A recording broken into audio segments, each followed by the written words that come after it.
The sun gives us life, but one bad day it could take it all away. So what can we do to defend ourselves? We owe everything to the sun. Every green leaf, every gust of wind, every watt of power, and every breath we take is, in one way or another, a gift from that glowing sphere almost 100 million miles away.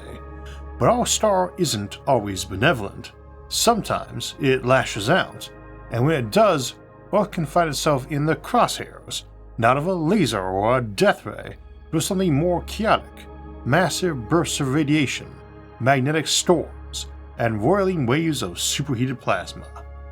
Today, we are exploring solar flares and coronal mass ejections, how they work, how dangerous they really are, and what kinds of planetary-scale defenses we might one day build to shield ourselves. Because when your greatest source of life is also a potential existential threat, it pays to be prepared. What are solar flares and CMEs? All life on Earth depends on the sun, but we only receive a trickle of its power, less than a billionth, which is why we spend a lot of time on this show talking about Dyson swarms and massive solar power arrays. You probably already know that it generates all that power by fusion reactions in its core, burning through around 600 million tons of hydrogen every second, converting into helium, neutrinos, and radiation that gets absorbed as heat. That heat bubbles up and keeps the upper layers of the sun so hot they glow in the near-infrared and visible range, and even a little ultraviolet, and this is not a smooth process. The sun's surface is often compared to bubbling cauldrons, only here the bubbles are the size of a planet. You get temporary regions of different temperatures and composition, like sunspots, and other surface features such as solar flares. Solar flares are sudden explosions of energy on the sun's surface, typically around sunspots, where intense magnetic fields twist and snap like overstressed cables. They release enormous amounts of electromagnetic radiation, X-rays, ultraviolet, and radio waves, traveling at light speed. These flares can interfere with satellite operations and high-frequency communications almost instantly. But solar flares are often just the beginning. Sometimes they are accompanied by coronal mass ejections or CMEs, far more dangerous events. Unlike the principally photonic radiation from a flare, a CME also hurls billions of tons of charged solar plasma out into space. Think of it like a solar sneeze, only this one can slam into Earth with a shockwave of magnetic chaos. It's important to distinguish these events. Flares are like a sudden burst of light and energy, yes, almost instantly. Think electromagnetic flashbang. CMEs, by contrast, are more like slow-motion cannonballs of plasma and magnetism, arriving hours or days later with far more kinetic and magnetic force. Together, they form a 1-2 punch from the sun. Most of these particles are hydrogen atoms stripped of their electrons, in other words, high-speed protons. The sun is constantly shedding these in the form of solar wind, a steady stream of charged particles. Because protons and their charged particles react strongly to magnetic fields, they get deflected when they encounter Earth's magnetosphere, a critical shield that prevents solar wind from stripping away our atmosphere. But that protection is not perfect. These solar wind particles travel at tremendous speeds, dozens of times faster than Earth's escape velocity.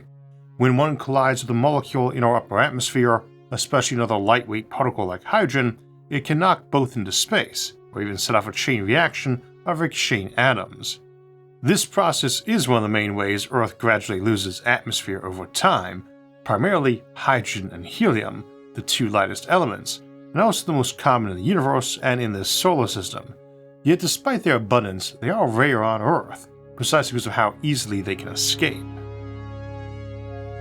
Frequency and solar cycle. A coronal mass ejection carries far more of the sun's atmosphere stripping solar wind than normal, and while I often refer to CMEs as rare and dangerous, the truth is they're not rare at all. Just as less than a billionth of the sun's light reaches Earth, only a tiny fraction of the solar wind ever heads our way, most of it being deflected by our magnetosphere. But CMEs happen constantly. The sun follows an approximately 11-year cycle of activity. This cycle, driven by the shifting magnetic field of the sun, is tracked by counting sunspots, dark patches of intense magnetic activity. As the cycle ramps up, not only do we see more sunspots, but but also a rise in solar flares and CMEs. The magnetic polarity of the Sun even flips at the peak of each cycle, the kind of stellar heartbeat that marks the rhythm of solar weather. These reversals are natural, but they underscore just how dynamic and turbulent our star really is. During solar minimum, CMEs occur roughly once every few days. During solar maximum, that number jumps to several CMEs per day. The most recent solar minimum occurred around 2019 to 2020, and we are currently approaching or entering the solar maximum, expected to peak in 2025. Individual CMEs vary greatly in intensity, and while they are all far larger than a planet, they expand and diffuse further as they travel. That means direct hits on Earth are relatively rare, and strong well-aimed CMEs are even less frequent, but they are always out there, erupting from the Sun in every direction. Most miss us, and thankfully so. Your typical CME is carrying a few billion tons of plasma, somewhere between a few hundred and a few thousand kilometers per second.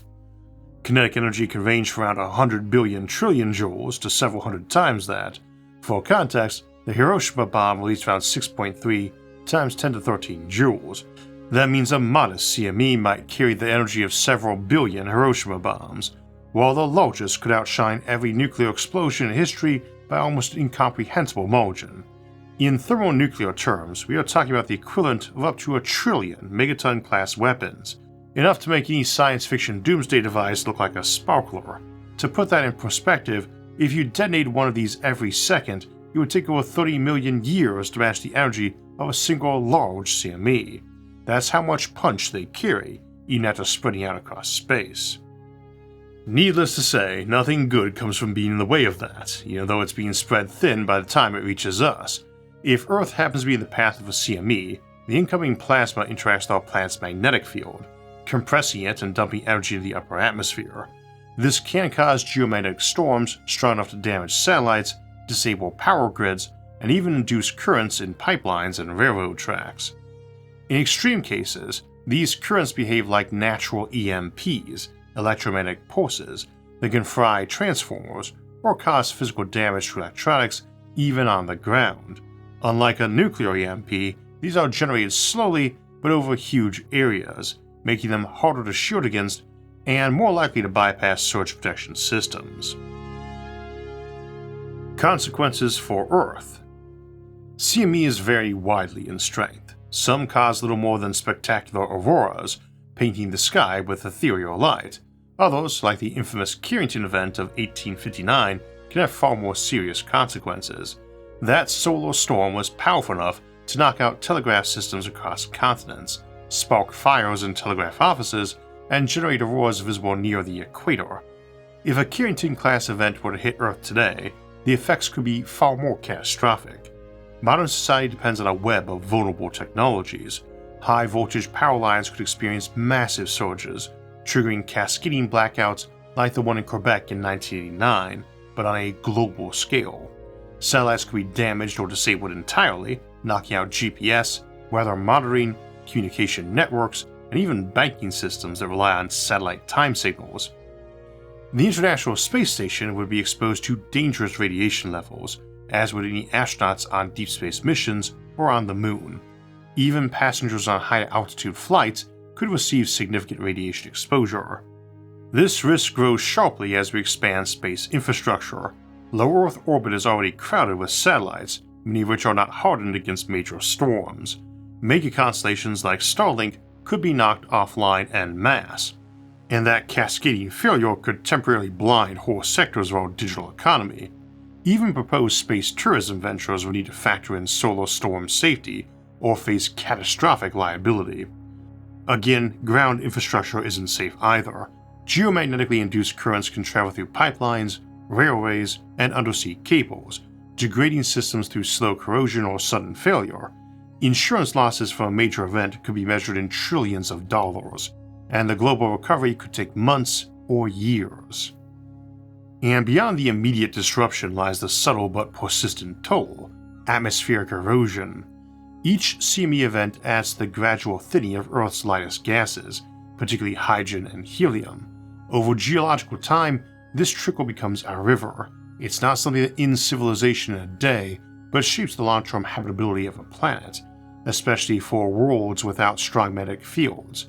Planets like Mars may have once had thicker atmospheres, but CMEs and solar wind strip them away.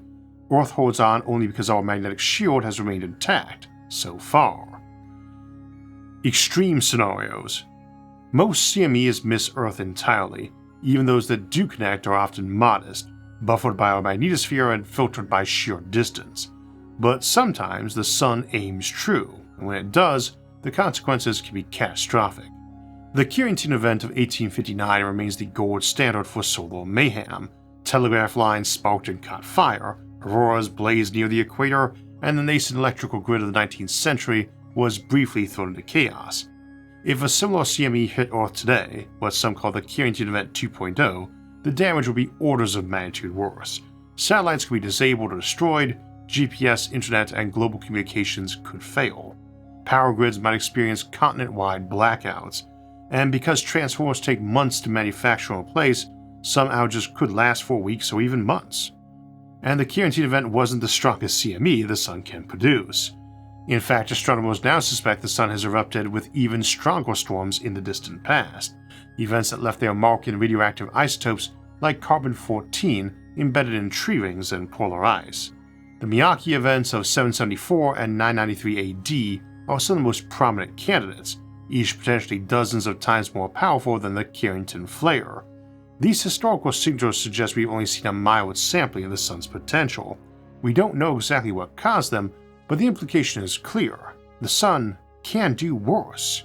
And worse still would be if something outside the Sun triggered that fury. A large asteroid or comet crashing the Sun, rare but not impossible, might stir the solar pot. While small objects plunge in the Sun regularly without much fuss, a truly massive impactor, say 100 kilometers across, could potentially disturb the convection zones or magnetic fields enough to induce flares or ejections beyond the ordinary. It wouldn't be a supernova, but it might feel like one to anyone downstream. Then there are the hypothetical superflares. Observed on other Sun-like stars, these events can release energy thousands of times greater than anything we've seen from our own Sun. If a star were to unleash even a mild superflare by that scale, it could devastate electronics, cook satellites, and cause direct biological harm through radiation. Fortunately, our Sun seems unusually stable for its class, but it is not immune. Some models suggest that under the right magnetic conditions, or with a planetary-scale trigger, a superflare from the Sun is not impossible, just extremely rare. In short, while day-to-day solar weather is a mild concern, we live under the gaze of a fusion-powered beast that occasionally gets angry, and we'd be wise to prepare, because when it does, civilization itself might be at risk. We're seeing today how a particularly bad solar flare might crash civilization, so it took decades to fully recover, and our Sun is pretty stable. Other stars might be far worse in solar flare frequency and strength. It isn't too big a stretch to imagine a natural catastrophe that just knocks civilizations back for centuries, then does it again. Add in wars and disruptive technology, and it might be common. Taken all together, it could mean the reason we don't see our galaxy full of alien civilizations much older than we are is because they are around, but just never managed to keep civilization together long enough for a robust interstellar settlement. We'll examine this notion in our new exclusive episode, The Fermi Paradox: Civilization Extinction Cycles, which is out now on Nebula. If you didn't know, every month I release an episode on our streaming service, Nebula, and I've been doing so for a few years now, so there are tons of exclusive episodes, extended editions, bonus content, and more from myself and many other awesome creators. And it's also where every episode of SFAA premieres early, days before coming out on YouTube and elsewhere, and without any ads or sponsor reads, like this one. Get a lifetime membership, normally $500 for just $300, by using my link go.nebula.tv/IsaacArthur, and unlock everything forever. Or get an annual plan for 40% off, $36 a year. That's 12 months for the price of 7. Scan the QR code or click the link below to start watching now. Head to go.nebula.tv/IsaacArthur to join and start watching exclusive content like the Fermi Paradox: Civilization Extinction Cycles. Shielding Earth: Detection, Defense, and Delay. The first line of defense is awareness. Fortunately, the Sun gives us some warning, Space agencies like NASA and ESA monitor solar activity with a suite of instruments, SOHO, SDO, and the Parker Solar Probe to name a few. When a CME is detected, we have to have anywhere between 15 to 72 hours before impact, depending on its speed. This advance notice allows for some protective actions. Satellites can be put into safe mode, astronauts can shelter in radiation-shielded areas, power grids can reroute loads or temporarily shut down vulnerable lines. But early warning is a reaction, not a solution. Long-term defense strategies have been proposed, and some of them are as bold as the sun itself. Given that this is SFIA, we have a pretty high standard for what qualifies as over the top, and I suspect future humanity will not be easily impressed or hesitant to undertake extreme engineering to protect our pale blue dot. One leading idea involves magnetic deflectors stationed in orbit at the Earth-Sun L1 Lagrange point, a gravitational balance spot roughly 1.5 million kilometers from Earth, directly between us and the Sun. We talked about this a lot in terms of terraforming other planets to let them hoard atmospheres, but in many ways Earth is the logical first candidate for such a protective construct. A system of solar-powered magnetic field generators placed there could, in theory, deflect or disperse incoming plasma from CMEs, much like our own magnetosphere but upstream. This would need to be a megastructure in its own right, spanning thousands of kilometers and requiring immense energy and stability, but is a concept rooted in real physics. Alternatively, more modest and nearer-term options include better hardening of satellite and grid infrastructure, construction of radiation shelters on the Moon and Mars, and developing global response plans akin to those for pandemics or asteroid strikes. In the future, AI may be our first line of defense, monitoring solar output, rerouting satellites, and automatically cutting power grids to isolate surges. But ironically, our increased reliance on automated systems also creates a new kind of fragility. A powerful enough solar storm might not just disrupt hardware, but paralyze the very algorithms designed to defend us. Now, not all radiation can be magnetically deflected, that just works for charged particles and has its own limitations. Gamma rays and X-rays are photons. They have no charge for a magnetic field to deflect, but they can be absorbed or deflected by good old-fashioned raw matter. An option you can deploy here is one we discussed in our episodes like orbital defense platforms, as defense against supernovae or directed energy weapons from hostile off-world sources. Namely, you just put a big inflatable shield in the way. These sacrificial shells, thin layers of material launched or deployed in position between Earth and the oncoming hazard, can be made from lightweight, rapidly inflatable, or even explosively deployed foils and meshes. For example, during a solar storm warning, an array of small satellites or gas-propelled containers could rapidly inflate into a cloud or curtain of protective material designed to vaporize or disperse under impact, absorbing or scattering harmful radiation in the process. They might only last minutes or hours, but that could be enough to mitigate the worst of a gamma ray or X-ray burst, or even dampen the initial plasma front of a powerful CME. These are not purely science fiction ideas either. Defensive infrastructure like this are likely precursors to the sort of mega engineering projects we regularly explore on this show. From magnetic field generators to inflatable sunshades and star-lifting drives, humanity's survival may one day hinge not just on our knowledge of the sun, but on our willingness to reshape the environment between us and it. And in doing so, we reaffirm the oldest rule of engineering: don't curse the darkness, light a candle. Or in this case, build a better shield. Done right, you might be able to harvest a huge amount of matter and energy we can now use instead of being wrecked by. It is worth noting that not all defensive strategies need to be high-tech. A big inflatable shield fired out of a cannon or mass driver isn't exactly high-tech, nor is something as simple as altering satellite orbital inclinations or timing missions to avoid solar maximum years, which could greatly reduce exposure. As mentioned earlier, we are currently rising into a solar maximum, with the peak expected around mid to late 2025, following the last solar minimum around 2019 and the next in 2030.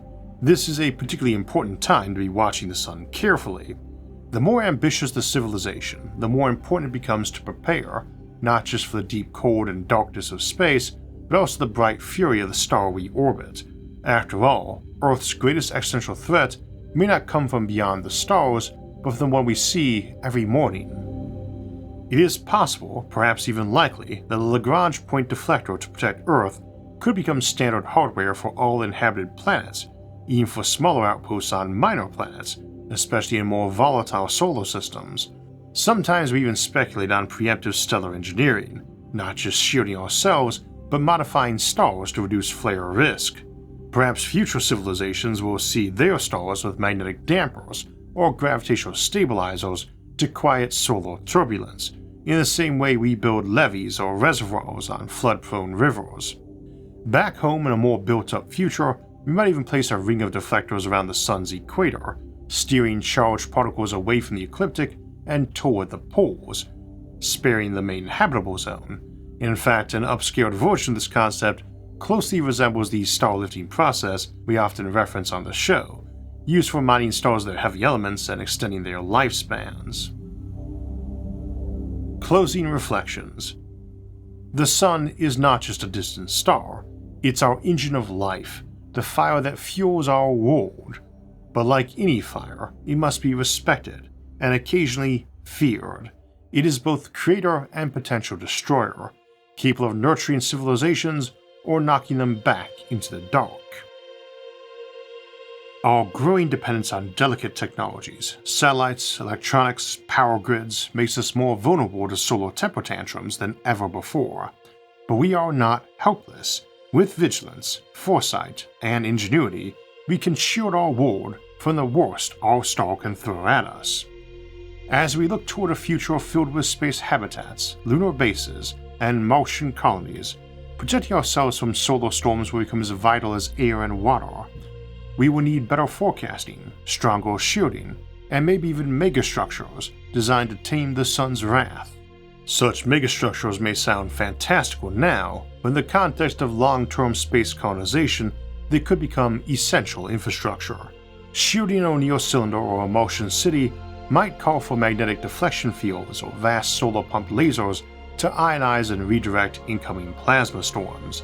Even planetary-scale terraforming efforts on Venus or Mercury would likely demand solar shielding on an epic scale, technologies that blur the line between protection and planetary engineering. Because while we can't turn off the sun, we can learn to live with it, taming its fury with science, strategy, and skill. And in doing so, we demonstrate one of the great truths of civilization, that knowledge is the best defense, and foresight is the most powerful shield.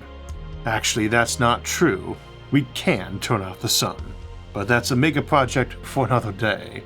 If you're intrigued by the idea of building such awe-inspiring defenses, you're in good company. We explore these kinds of megastructures and stellar engineering projects regularly here on this show. So stick around and let's keep reaching for the stars. But carefully. They may be beautiful, but they can burn you.